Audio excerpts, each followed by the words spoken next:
Let's get it going on the Locked On Thunder live show on the Locked On Podcast Network, your teams every day.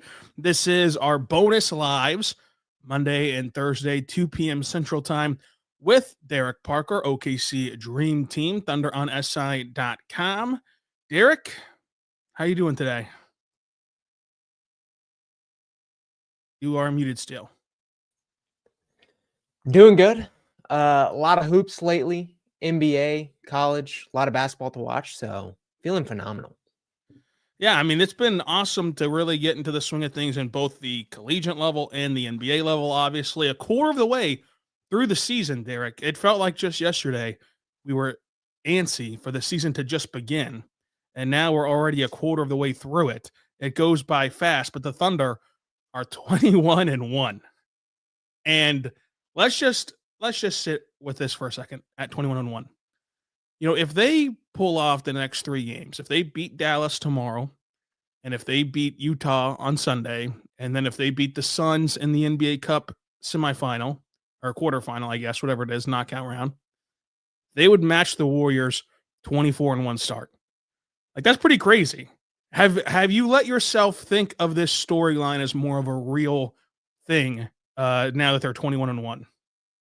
100%. I mean, we watched this team night in and out just obliterate their opposition. They've played 6 close games, maybe 5 that we actually thought the other team had a chance of winning. And a lot of them were in the early part of the season, the first 2 double overtime games. And then since then, they haven't played a lot of close games. We've seen this team look historically dominant now for an entire month, a quarter of the season. So yeah, I would absolutely say I'm letting myself think about this storyline. Not that the Thunder are, but of course we in the media are going to talk about this because it is such a big deal. Yeah, I totally agree. I think that I've let myself think about it more. It's why it's my number one storyline. We're going to power rank these separate facts. The storylines of the Thunder season so far, the players of the Thunder season so far, and the contenders who are going to contend with OKC in their quest to go back-to-back. So we're going to have a power ranking heavy show at the quarter waypoint. And my number one was that Warriors win record. You're starting to see the team be asked about it. You're starting to see other teams like the Warriors on Tuesday be asked about it.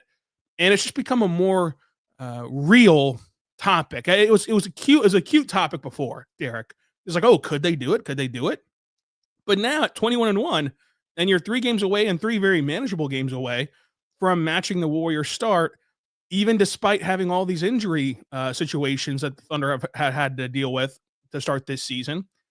It does feel more legitimate, of like something fun to follow, but I would agree with you. I don't think that this is ever going to cross the Thunder's mind, and I don't think that they're going to be gunning for the win record. Yeah, I think it will cross their minds, of course, like as they especially get later into the season, it's going to pop up. They're going to get even more questions about it. It will live in the back of their heads a little bit, even if they don't want it to, of like, okay, we're at least closing in on the win record. Not that they're like playing harder for it or anything like that, but like as a human being, that's of course going to happen. Now, I don't think the organization is going to push for it. The team, the coaching staff, there's going to be none of that, but it is going to be a storyline. And I think you correctly ranked at number 1 because it is going to be all people talk about, especially they're at 20 wins. What happens when they get to 60 wins? What happens when they get to 68 wins? Like, it's absolutely going to be talked about. Eventually, there's going to be a point where there's no going back. Like, it is the only thing on every NBA fan's mind. If they do end up getting to like that game or a few games before, I have gone with defense for my number 1 takeaway. I think the defense continues to be the story for the Thunder. I have another stats update, feeling very analytical today. The Thunder are number 1 in defensive rating. The difference between number 1 and number 2, which would be the Houston Rockets, one of their top competitors in the West, is the same as the difference between the Rockets and the number 22 ranked Bucks, who, as we'll get into, have plenty of things going on of their own right now. The Thunder's defense continues to be the driving force of this team. It is one of the best singular units we've ever watched, and that is accounting for the fact that they have had guys like J-Dub, Alex Caruso, Isaiah Hartenstein, and plenty more out for the entirety of the season, or at least stretches of the season. So this Thunder defense is just an absolute machine. And if they do end up getting to the 70-plus win mark, it's going to be because of this unit.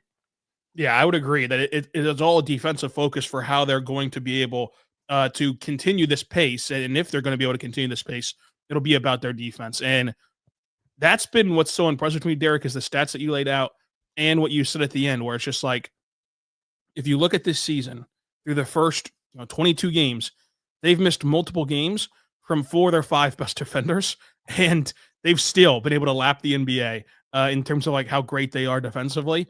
That's just like about this team's identity. It's about Mark's makeup as a coach. It's just really impressive to watch. Every team in the history of sports has preached next man up mentality. This Thunder team can truly execute next man up mentality. And that's pretty wild to think about, especially whenever you look at the caliber of players who have been in street clothes during this run. But my number 2, Derek, every year, Shea gets better. And it was reasonable to think that, like, hey, MVP, scoring champ, NBA championship, finals MVP, West Finals MVP, how can he get better? And yet he has. And he's the best player in the NBA in the clutch. He's remarkably better shooting the 3 ball. He's incredibly better as a playmaker and setting guys up. And I think that he's really challenging for the best player in the world. I think that you can comfortably say he is the best player in the world, him or Jokic. But regardless of the fact, he's brought this team, who's gone through a ton of injury adversity, to a 21-1 record by being clutch in games that he needs to and blowing teams out in other games and improving his individual game, which is an improvement just for him individually, but it's also an improvement to maximize this Thunder team. Yeah, my next takeaway is right in lockstep with that. The Thunder turn the ball over less than every single team except for Boston. That's obviously led by Shea, who, as you touched on, has somehow gotten even better this year. He is averaging 1.7 turnovers per game as one of the highest usage guards in the league. The last time he averaged 1.7 turnovers per game, he was playing for the Clippers. He has again taken, as you touched on, the 3-point shooting leap, but more importantly, he takes care of the ball. And I think more than anything, in a league that wants to value more possessions, getting more shots up and taking efficient shots, Shea taking care of the ball and this Thunder team taking care of the ball in general is so important. And that's especially going to be important in the postseason as things tighten up. You get more into the half court. You potentially could turn the ball over more with the intensity and the kind of flair that these other teams bring. So I think it's so important. It's great that they're practicing it now, because that's going to be a huge kind of pendulum swinging back and forth for the Thunder as they enter the postseason. Yeah, I think that Shea's improvements is going to make them better come the postseason. It goes back to his quotes that he had after that game in Sacramento, where he talked about how, the team won a championship last year, but not in the way or the fashion that they wanted to win it. And that's true. I mean, they were stalling in the half court. They were the 13th out of 16 teams in 3-point shooting percentage. They had to go to 2 7-game series. Like, they weren't as dominant as they were in the regular season in the postseason. And they want to fix that. They want to improve that. And SGA making these steps, taking care of the ball, hitting from 3, being a facilitator, like all that stuff's going to shine through immensely in the playoffs. So well, Isaiah Joe, another big storyline is his 3-point shooting and the different looks that he's creating as a 3-point shooter, relocating around the perimeter, the stuff that he does off the ball where he's cutting to the paint, then flies out to the corner and then gets set up for a shot, coming off DHOs. Like, he's been able to really take the step forward that we talked about all offseason long of what will make him a more useful player in the playoffs. He's done that so far. And again, it's only been 22 games and he missed a chunk of that to start. And the regular season is different than the postseason, but this is an encouraging indicator, if it can continue into the postseason, that this team can get better. Yeah, Isaiah Joe's looked awesome. And as I've touched on several times, I think it will continue into the postseason. I think this is a team that is not going to be worried about getting those 3-point shots up or hurting in terms of shot quality like they were last year. I think this is a team that is just simply going to play better in the postseason, because not only do they have experience, but they've kind of been there, done that too. And I think that will kind of ease their minds in terms of taking the 3-point shot, especially Isaiah Joe, who didn't have a necessarily prolific postseason last year. My next takeaway is just a pace update. We talked about how slow they were playing to start the year. They were, I believe, bottom 3 in pace through several games. They're up to 15 now. They're officially back to what they used to be. They were one of the fastest paced teams in the league last year. They're slowly crawling forward. Turns out Mark Daigneault was right when he was asked about the pace, and those double overtime games, all the overtime possessions kind of slowed that. So this isn't necessarily new information. When you watch the Thunder, you can tell that they get out and play and that they want to go and get as many possessions and shots up as possible. But if you needed the numbers to back up what we're watching, they are officially league average in pace and still climbing. Yeah, the pace is back. I think that'll continue to climb, like you mentioned, and being in transition is going to help them a whole lot whenever they are able to get out and run off these turnovers. And they've improved on the glass. A lot of that, of course, due to Isaiah Hartenstein, who's out for a stretch here, but he'll be back eventually, and that'll continue. Chet Holmgren is another big storyline for me. I have it as one of the best storylines to start this season. His inside-out scoring, his marked improvement as a guy who can cut, roll to the rim, score at the rim, and also score in the mid-range really helps diversify his scoring portfolio, really helps utilize him as a scorer consistently, even if the three-point shot isn't falling. And when the three-point shot is falling, it makes him a nightmare for other teams to try to guard because you can literally see him scoring at all three levels in these games. So Chet Holmgren and the offensive improvement has happened, and it's been a real leap for him. Yep. Again, my last takeaway here is right in lockstep with that. The Thunder rebounding. This is a positional thing that plagued them for so long prior to Isaiah Hartenstein, who you touched on, prior to Chet Holmgren, who is not the greatest rebounder, but certainly adds in this category. They're middle of the pack in rebounding as well. And again, this is something we used to talk about 2-3 years ago that was just hammered and hammered and hammered by fans of, we've got to get better at rebounding. We got to go out and get a center that can rebound. And of course they were right, but I think waiting on Isaiah Hartenstein was the right call, and it has worked out. They're middle of the pack in rebounding, which for the defensive sacrifice that they make is phenomenal. They're top 6 in defensive rebounding. They're not a good offensive rebounding team, bottom 3, but what a major step up from what we saw 3-4 years ago with this team. It's nice, especially for fans, but for Mark Daigneault and the rest of this coaching staff to not have to necessarily worry about that moving forward, because even if you play a good rebounding team, you're going to make it out with some of those 50-50 balls via Hartenstein, via Kenrich Williams, via Holmgren. And then on nights where the double big is really thriving, you might win the defensive rebounding battle, or you might win the O rebound. So it's just nice to be middle of the pack in this area with all of the perimeter defense that they're sacrificing.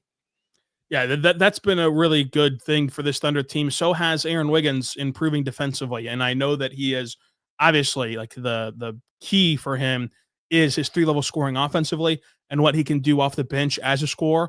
But to stay on the floor, he's got to defend. And we've talked about this with Wiggins his whole career. And he's admitted at times, even last year, that he was not comfortable defending bigger forwards. This season, he has been. He's been competitive on the end of the floor. He's been jumping entry passes. He's been standing up to bigger forwards, on the baseline in the mid post and at the perimeter. So I think that Wiggins' improvement defensively, while he's not going to threaten any All-NBA teams, he's not going to be an elite defender. I love the way that Mark put it. It's like, if you look at this as a number line, like Kaysen and Lou and Caruso, etc., they're like 10 out of 10 defenders, but the drop off is like going to like a 7 out of 10 defender. And Wiggins can compete enough to allow for the Thunder to slow down those archetypes that they used to struggle with because of his ability to stay in front. And so, for example, if he can just stay in front and compete with Aaron Gordon in certain minutes whenever he's on the floor and funnel him into the elite rim pressure and protection that the Thunder have of Chet, of Ihart, of whoever the big is on the floor between those two guys, then you can keep him on the floor in the playoffs for longer stretches, and you can utilize and benefit from the offensive production that Wiggins can provide you. Yeah, and I agree. I think Wiggins, even last year, was one of the better offensive producers in terms of those kind of back end guys in the postseason. And he'll absolutely need to be again next year. They needed 18 points in a finals game from Wiggins last year. That'd be even better if what you're talking about came to fruition with the defense coming around ever so slightly. That changes a few possessions in those tight games, and that could ultimately turn the tide in a finals game, a Western Conference finals game against Denver, or the Rockets, whoever. Yeah, that's going to be a lot of fun. Coming up, let's power rank the top 5 players in the first 22 games for Oklahoma City and the top 5 contenders against Oklahoma City who will threaten them, who will try to continue this trend of parity across the NBA.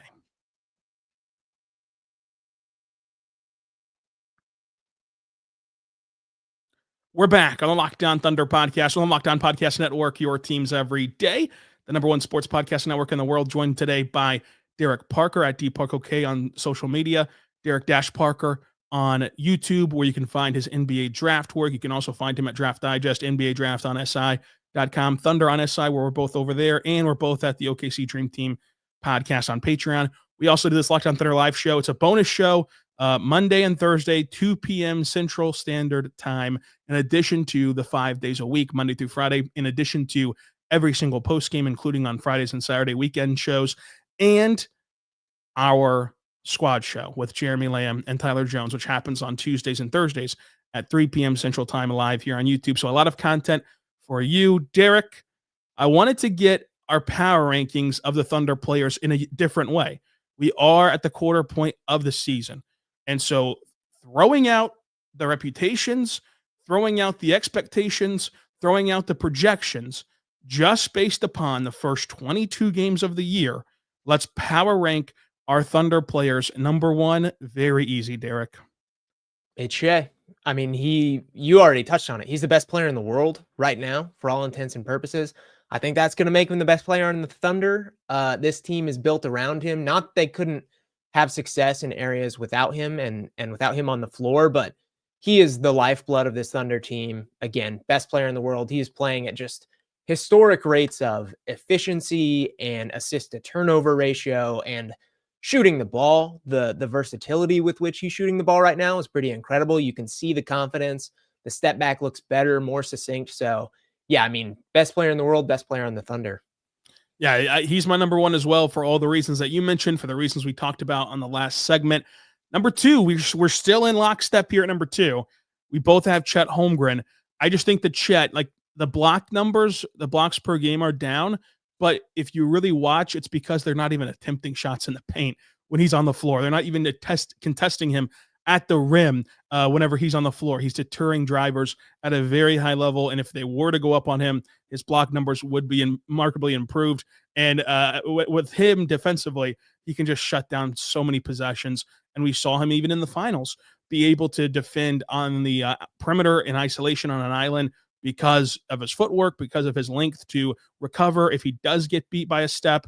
And Chet has been that elite player defensively for the first 22 games. And then the offensive improvement, which we've already touched on as a big storyline of this season, him in the mid-range, him seeking mismatches, him at the rim, it's all been so encouraging and so beneficial to this Thunder team that he's a big reason why they sit here at 21-1. Yeah, I wanted to lean someone else here. I don't want to give it away just yet, but I did end up going with Chet as well, just due to some of the things that you touched on. I think this is a guy that other teams are probably game planning more for. So the fact that he is going for 18 points per game and is having the defensive impact that he is really impressive. I think he's just higher up on the scouting report for a lot of other teams. So that makes what he's doing all the more impressive. I also think that kind of zone buster mid-range that you touched on is massive for this team's development. I think it has been one of the major reasons that they haven't had as many like offensive lulls. You know, last year we would see them, especially in the postseason, but they would go to zone and this Thunder team would have a tough time figuring it out. That has had no effect on them this year. And I think Chet Holmgren is a major part for that. So yeah, I think he has been their second best player, though there's some other pretty good options here on this list. There are, and we both have the same number three. And given what you just said, I think that we both have the same internal struggle of where to rank Isaiah Hartenstein at number three. He falls for both of us. He has been so crucial to this team.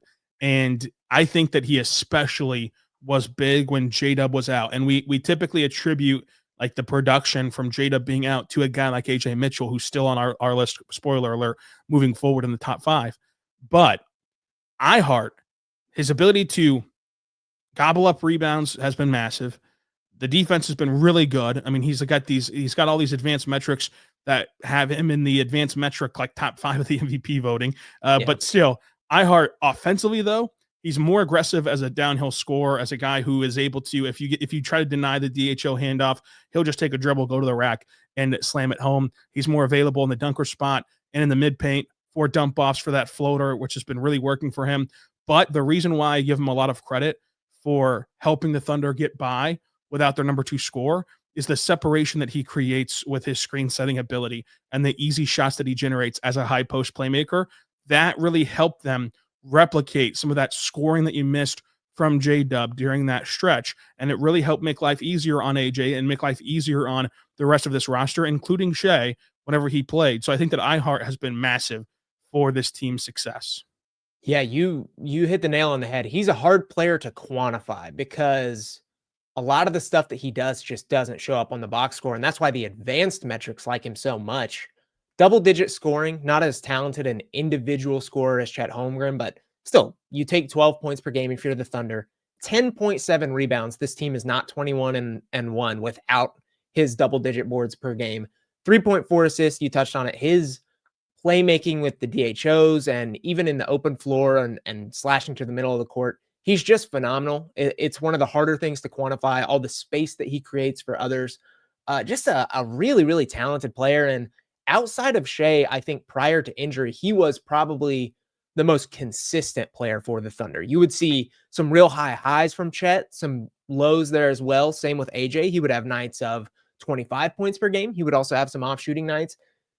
It felt like we're never, ever seeing the highs or lows with Isaiah Hartenstein, which is a great thing because his middle ground of 12, 10, 3 with creation and good defensive impact is awesome for this Thunder team. I think he's just been incredible this year. And I think, again, the way that you can't quite quantify this is probably how he ended up with the Thunder in the first place. Because if you knew that he could do this every single night, I don't think he probably leaves the Knicks or the bevy of other teams that he played with even before New York. Yeah, this is a journeyman that's really found the home in Oklahoma City and really found his stride in Oklahoma City. And the Thunder cannot wait to add him back to this lineup once he's healthy after dealing with that right soulless strain, which is in layman's terms a calf strain. But we had the same top three, Derek. And at 4 and 5, we have a little difference. Who's your number 4 player? I have Kaysen. I think I totally understand where you're coming from. I won't give it away.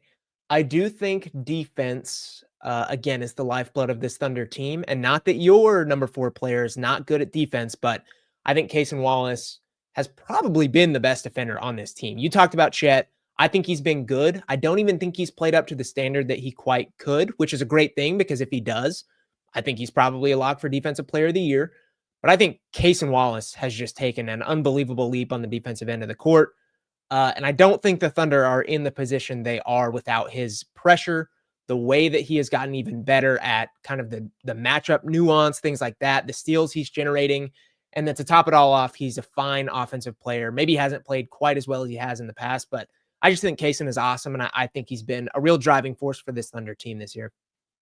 Yeah, as a peek behind the curtain, like we talked about the internal struggle of like, do you put iHeart ahead of Chet ahead of iHeart? They've both been so good. I felt the same way about 4 and 5, and I put AJ at 4. I just think that with AJ Mitchell, the reason I leaned with him is probably unfair to Kaysen, honestly, but it was more so like one before the year I predicted he'd be top 8 in the rotation, and I say that because even with that bold prediction, which a lot of people were skeptical about, given how deep and talented this roster is. Even I didn't think that for 19 games he could really manage J-Dub's role to this degree. Like he really took ownership of the start of the second quarters, the start of the fourth quarters, and he helped you blow these games out, have this net rating, have this success to start this season. Whereas with Kaysen, he has done incredible things, leading the league in steals, and that run that he went on without Lou Dort, where he was the number 1 option for a week straight of being the number 1 guy on Ja, Steph, Luka, and shutting them all down. That was sensational, and that should probably earn him number 4 where you have him and not number 5 where I have him.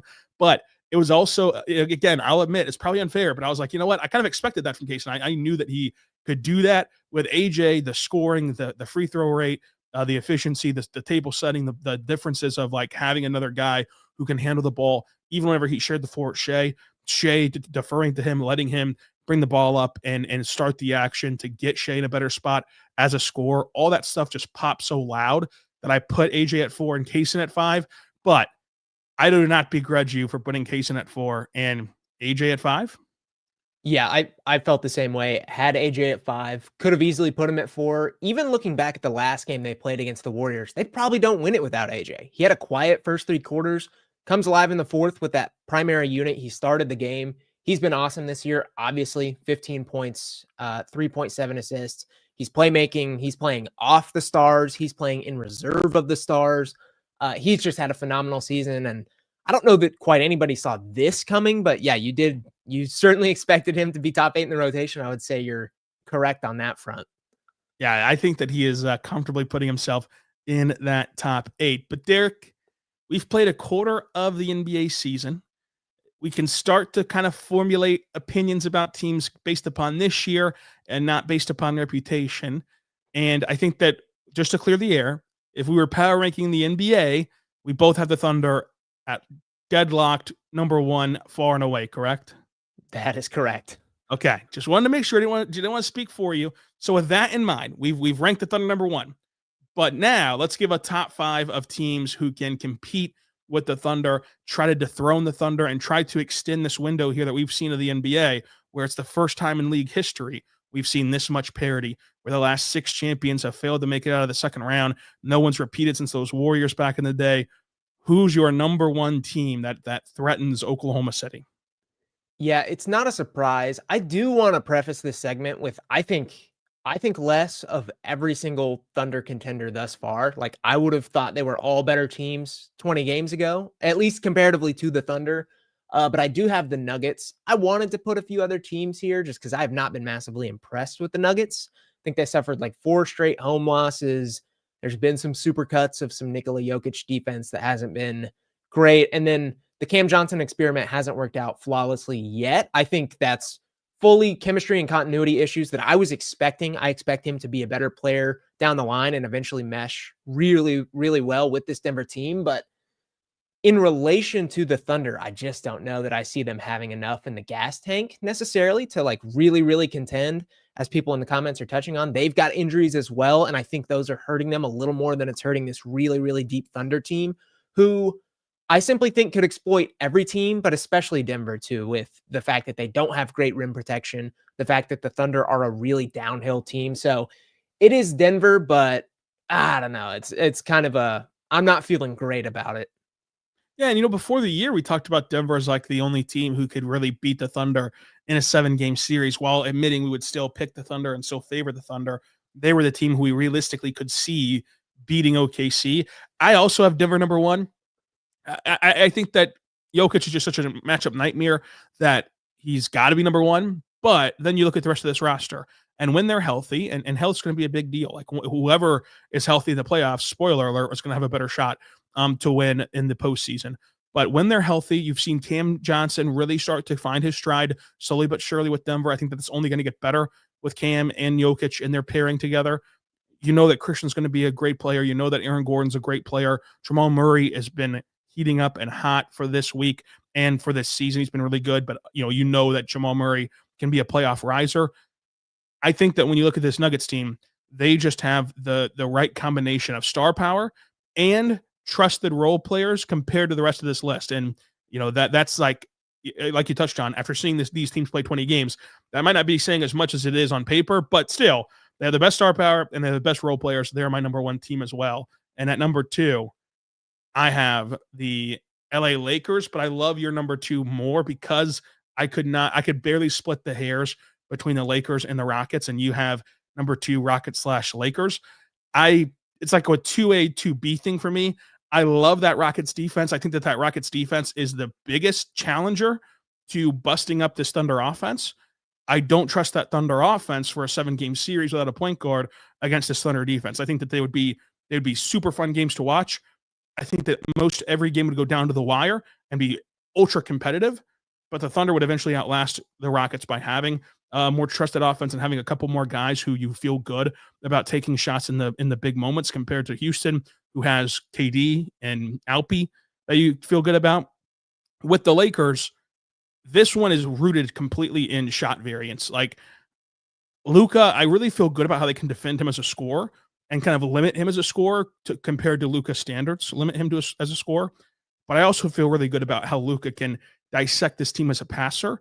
And if his role players get hot and they knock down those open shots that he can create, then it can turn into a series. Then it can turn into a ball game. If the role players are not hitting and they're not making their shots, then it could turn into a Thunder blowout in a 5-game series. So there's a lot of variance with what the Lakers can do to OKC, but because they have Reeves and they have Luka and they have the ability to generate good looks against this Thunder defense, I kind of just lean with them. But I do think that it is splitting hairs here.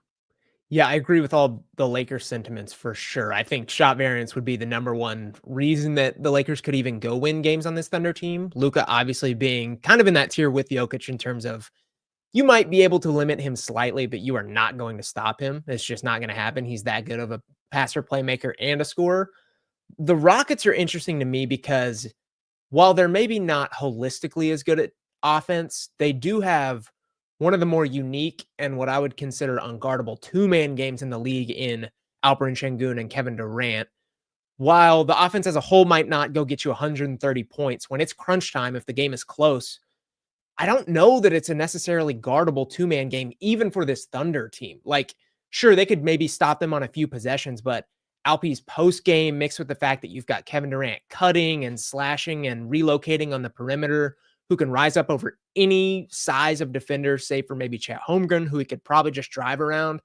It's a handful. Like, I've watched a lot of crunch time Rockets basketball games this year, and those two have been unbelievable in tandem. So I think the Thunder would need to get kind of that comfortable 10-point lead, which is absolutely doable against this Rockets team. Again, considering the rest of their offense isn't great, but man, the duo of Şengün and Kevin Durant is really, really talented, and their defense is pretty good, which we saw give the Thunder a little bit of trouble in last year's postseason, just in terms of, again, the half court, things slow down, they could run zone, things get a little muckier. So yeah, I couldn't pick between them for the exact same reasons, but ended up just putting them both on the same line.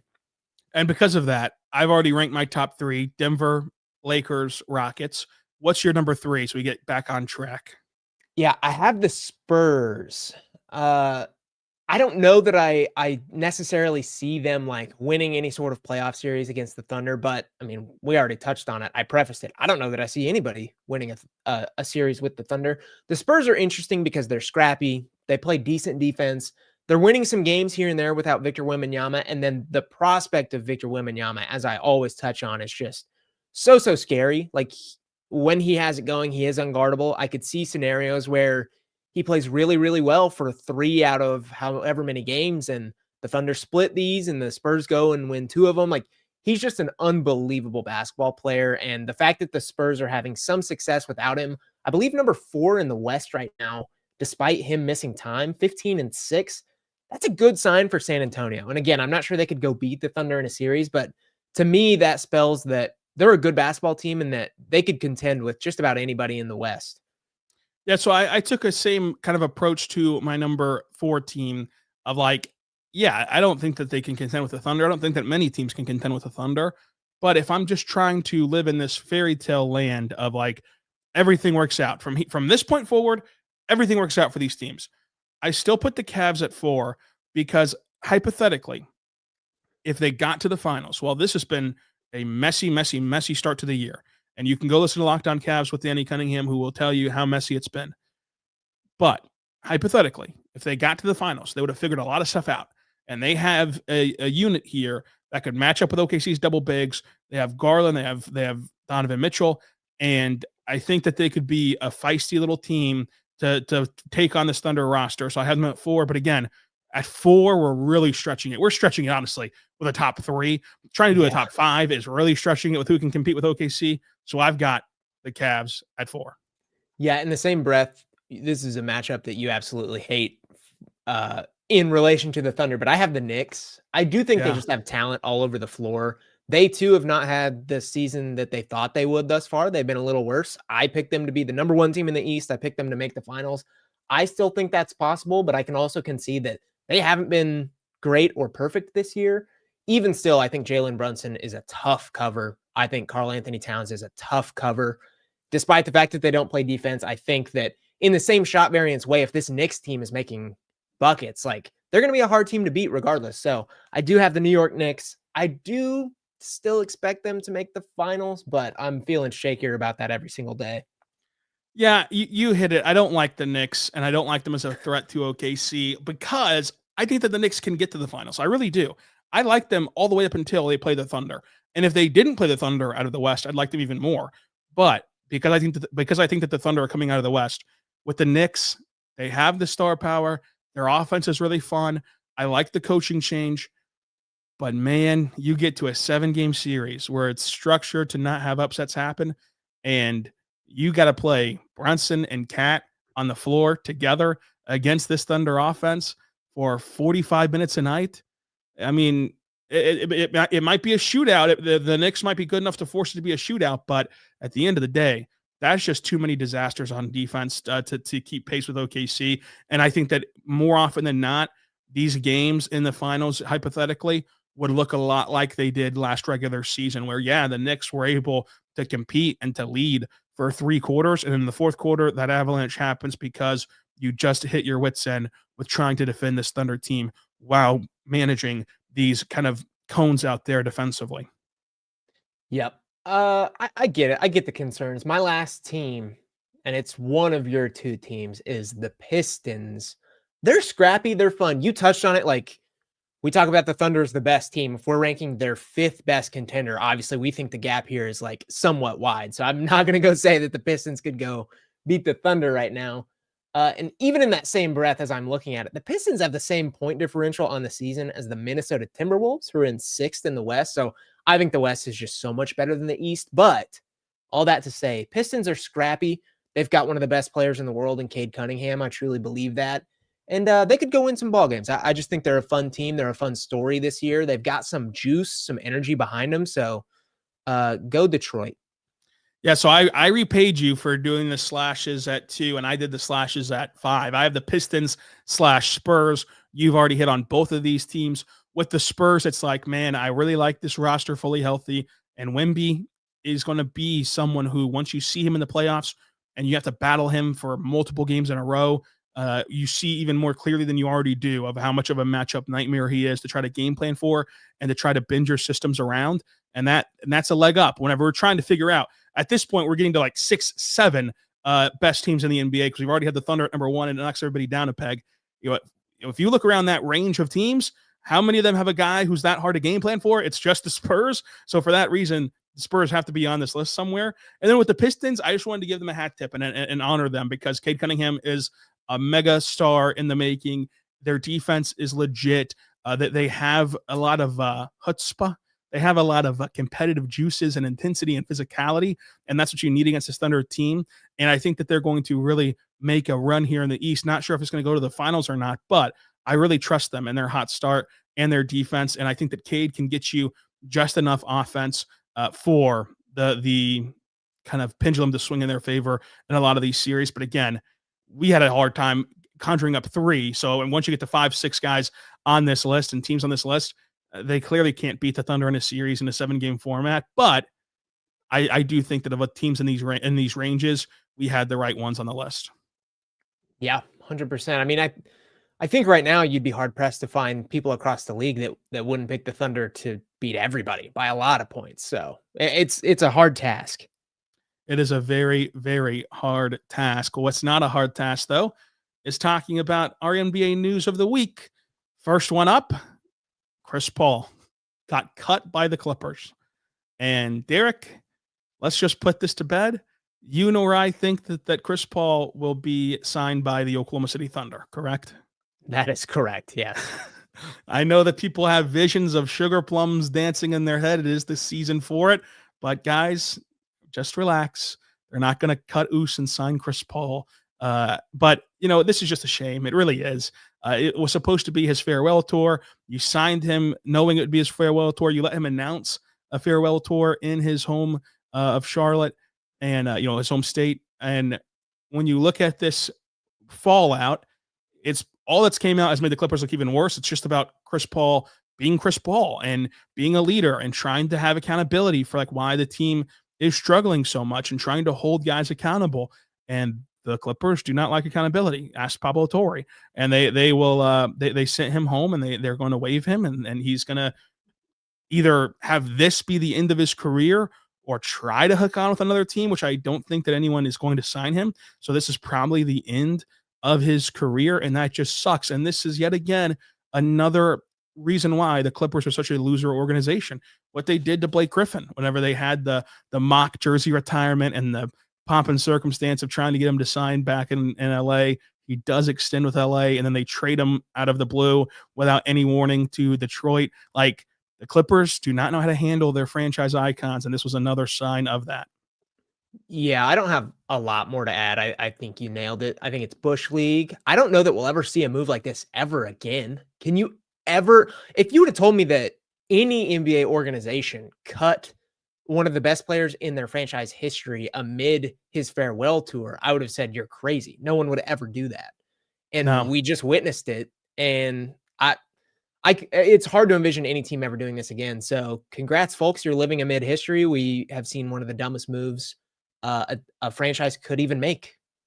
Yeah, it is super silly. And like, the Clippers are going nowhere fast, and they're in a race toward the bottom. They're 6-16, and they're 2-8 in their last 10 games. This was like the one thing to look forward to. It was like Chris Paul's farewell tour and Chris Paul and the feel good around Chris Paul. It's like the one area where Clippers fans could feel something about this season that wasn't vitriol, and it's taken away from them. And now it's just all about how bad that this has been. Other NBA news: Devin Booker will be reevaluated on NBA Cup Day with a groin injury, so his status is up in the air regarding if he'll play against Oklahoma City or not in that pivotal Cup matchup to punch their ticket to Vegas. That's noteworthy, Derek, of like, if they don't have Chris Paul, if they don't have Devin Booker, then that Suns team, who's really spunky, who's really fun, it does take a damper on things. Yeah, 100%. I mean, you and I both got to watch Phoenix up close and personal. They're really good. They're really fun. They play tough defense. They hit big shots. But in the same breath, Devin Booker's also like the driving force of a lot of that in terms of offensive gravity and just the fact that he has been their franchise star for so many years. So without him, it would be hard for them to get a win, I think. So hopefully he can get healthy and we can watch some good basketball again.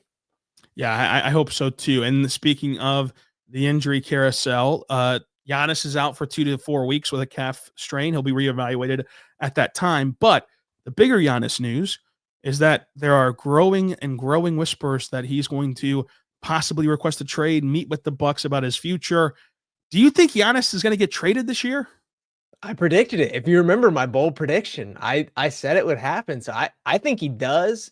The issue is not whether he wants to get traded, which is obvious that he does. There were reports he wanted to in the preseason.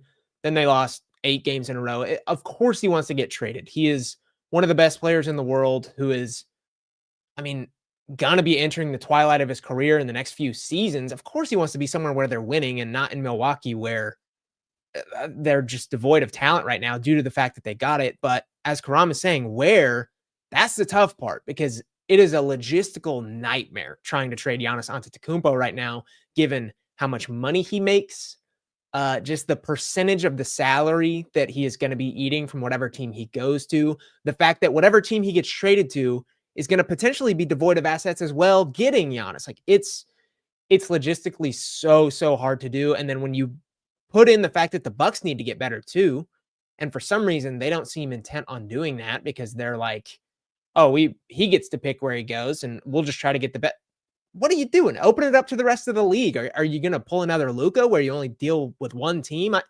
It's just an absurd scenario. So I think he will get traded. I think we're several months away from that happening because the logistics of it are tough. Yeah, I think that this is his swan song in Milwaukee. And I think that because of the logistics, I would say that it likely happens in the offseason, where it's easier to make the money work. It's easier to make your salary cap sheet clean to do this. But it seems like the pressure is going to be turned up here out of the trade deadline of what to do with Giannis. And then Danilo Gallinari retires from basketball, Thunder legend. That was a lot of fun that one year that he was in OKC. But I wanted to ask you, as a draft guy, what's the line for being a bust? Because Zion is flirting with being a bust, but the problem that I have there calling him a bust is that when he does play, he's awesome. When he does play, he's like a star in the making when he does play, but he hardly ever plays. And there's Greg Oden is a big bust, but whenever Greg Oden played, whenever he was healthy for the small amount of time he was healthy, he wasn't any good. And then he was like just out of the league and a bust. But with Zion, when he does get on the court, he does play up to his potential. He can't get on the court, though, and that is an indictment of him as a player in a lot of ways. Yeah, I mean, I wouldn't call Zion a bust. I do think it's relative to where you were drafted, so him being drafted first overall doesn't necessarily help his case, but I mean, to call a guy a bust who's averaged over 20 points per game in the Yeah, like NBA is a it's little hard. silly. Yeah. Yeah, like he's done the thing. It's just that they cannot get him on the court. And is that a Zion thing? Is that just a luck of the draw thing where it's like, well, some guys get injured, some guys don't? Is that a Pelicans thing where like they don't have the proper training staff? I don't think that we'll know until he has a change of scenery. And I hope that he has one soon to really get down to the bottom of this. Pablo Torre needs to find out about that. Derek, let's end this with a lottery spin because we've talked about the Clippers, and then we'll do our technical fouls of the week. One lottery spin on tankathon.com. It's only one spin, and Derek, my hands are up right now while I'm explaining this, so I'm only doing one spin, and Derek will mock the Thunder picks as our draft expert. The one spin, Sacramento at number 1, Washington at number 2, Portland at number 3, Indiana at number 4, which trickles down a lot of teams and thus leaves OKC with pick 8 and pick 10 and pick 14 in the lottery on top of having that Houston pick at 27. Let's just do 8, 10, and 14. What are the 3 names that you want to watch in that range for OKC? 8, 10, and 14. I would be remiss not to mention Koa Pete, who I did draft in the written version of a mock draft I posted to NBA Draft on SI. Koa is good at everything except shooting. He is a 6'8", big for all intents and purposes, but he can handle the ball, he can roll, he can get up and dunk, play above the rim a little bit, but he just can't shoot. And for a Thunder organization that has been so good at developing shooters, raising both the floor of three-point shooting and the ceiling of three-point shooting, like we've seen with Shea across several seasons, with Lou Dort across several seasons, and many others, I think Koa Pete would be a worthy gamble. So Arizona freshman Koa Pete, very interesting. Michigan's Yaxel Lendeborg. This is a guy who went back to college basketball on one of the biggest NIL deals in the country, playing for Michigan this year. I believe he's making like $4 million, which is a lot more than NBA rookies right now. He's just so good. He's 23. He's going to be one of the older players in the class, but built in a lab to play next to Chet Holmgren in the front court. He can do absolutely everything. He is an efficient scorer. He is racking up like 3 stocks per game. He's now shooting the 3 ball better than he ever has. Yaxel Lendeborg is old. He's not going to be every single team's cup of tea. He is just a dang good basketball player, and I think he will eventually get drafted high because of it. Last one. What was the last one? It was 8, 10, and what? 14. 14. I'll go Patrick Ngumba from Duke. He is 6'11". He's dealt with some injury history in the past, both at the preps level and with Duke last season, but 6'11", highly efficient around the rim. He's got a little pop to him, strength-based big, and his passing is next level. It looks like Hartenstein when you watch him. I posted a supercut of his best passes of the season so far on my Twitter. If you want to scroll down on my videos a little bit, go watch him. He's awesome, and I think he would be a super fun fit next to Chet in the front court as well. And that's probably where I lean, given that the Thunder have great guards. You got some wings in there that you can mix it up with. I'd probably still bank on the front court right now. I like it. And our technical fouls of the week, the LA Clippers. That's a technical foul. And Derek, your technical foul of the week? The LA Clippers. That's a technical foul. It's bad. It's bad in LA. It's Bush League, as you said. That's a proper word for it. Bush League by the LA Clippers. It's just brutal. Derek, any parting thoughts for the audience? No, I'm sad that we didn't have different technical fouls, but when the Clippers do something like this, how do you not give them back to back? We don't need to cover it any more in depth, but I mean, well-deserved double tech and ejection from the LA Clippers this week. Yeah, this is terrible from the Clippers. Derek, am I going to see you at the Blue game tonight? No, you will not. Oh, I'm heading back west tonight. Heading west. Well, it's been a lot of fun, Derek. Until next time, be good and be good to one another. Catch us on Monday, 2 p.m. Central Time on YouTube Live.